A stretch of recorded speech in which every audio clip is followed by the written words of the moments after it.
Development ఎవరి development కోసం పోయినావు? వస్తాయి, అన్ని బయటకు వస్తాయి, భయపడకురి. సుల్తాన్పూర్ బయటకు వస్తుంది, గాసిమియా గూడ బయటకు వస్తుంది, అన్ని బయటకు వస్తాయి. ఎవరికి ఏం తెలియకుంటే ఏం లేము, అందరికి అన్ని తెలుసు. ప్రభుత్వం మళ్ళీ 2 ఏళ్ళలో వస్తుంది. ఎవరోళ్ళని ఏం చేయాలనో, ఎవరోళ్ళ సంగతి ఎట్లెట్లా తీయాలనో, ఎవరోళ్ళ బెండ్ ఎట్లెట్లా తీయాలనో తీసే బాధ్యత మాది. ఇదివరకు లెక్క ఉండదు.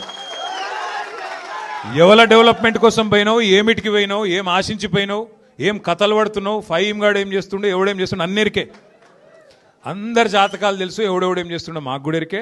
టైం వస్తుంది, అన్నిటికీ టైం వస్తుంది. ఇగో నేనేమంటున్నా అంటే, ఒక్కరోజుకే గింత ఎగిరిత పడితే ఎట్లా? ఒక్కరోజుకి ఒక్కసారి గవర్నమెంట్ రాగానే అడిమారి గుడి దెబ్బల గింత ఆగమవుతారు. సుతం పైన దేవుడు ఉన్నాడు, కింద ప్రజలు ఉన్నారు. మీరు తలుసుకుంటే ఎంత పెద్ద పోటుగాడైనా ఎక్కడికి పోవాలన్నా గాడికే పోతాడు. ఇవాళ రాష్ట్రం మొత్తం ఒకటే ఉన్నది, అందరి ఆలోచన. కేసీఆర్ గారు తిరిగి ముఖ్యమంత్రి కావాల్సిందే, తెలంగాణ మళ్ళీ పట్టాలు ఎక్కాల్సిందే. తప్పకుండా జరుగుతుంది, తప్పకుండా జరుగుతుంది.